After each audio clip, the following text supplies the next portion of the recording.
सकल ओबीसी महामोर्चात सहभागी होण्यासाठी विदर्भातील अनेक ओबीसी नेते नागपुरात दाखल झालेले आहेत। माझ्यासोबत आहेत शिक्षक आमदार सुधाकर आडबलेजी।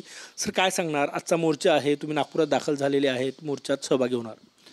आज जो मोर्चा आयोजित केलेला आहे सकल ओबीसी महामोर्चा त्याला नाव दिलेलं आहे आणि पूर्ण विदर्भातून मोठ्या संख्येने आजच्या मोर्चामध्ये ओबीसी बांधव सहभागी होणार आहेत।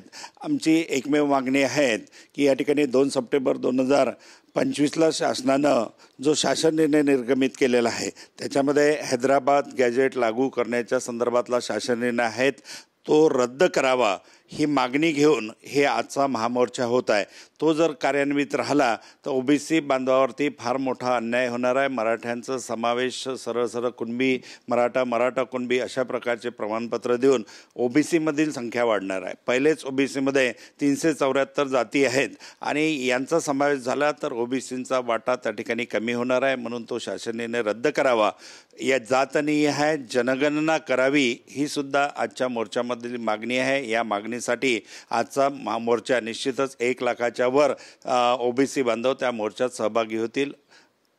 सर, आजचा जो मोर्चा आहे GR रद्द करण्यासाठी 2 सप्टेंबरचा, परंतु महाराष्ट्र सरकारसोबत ओबीसी नेत्यांची बैठक झाली, त्यात सरकारने स्पष्ट नकार दिला की आम्ही GR रद्द करणार नाही। मग ओबीसी नेत्यांची पुढची भूमिका काय?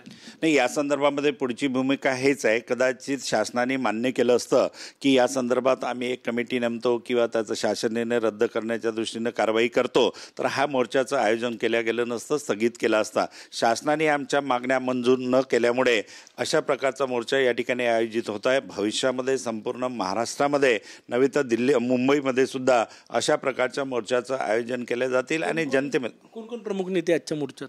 आणि आजचा मोर्चा तशा अर्थानं घेतला तर कुठल्याही राजकीय पक्षाचा हा मोर्चा नाही आहे।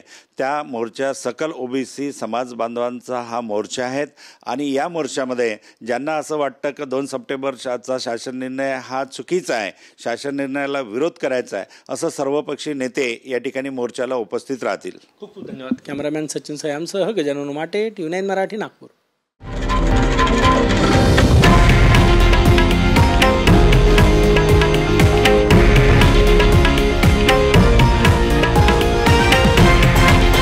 हे आहे देशातील नंबर 1 न्यूज नेटवर्क आणि आपण पाहत आहात TV9 मराठी, एकमेव।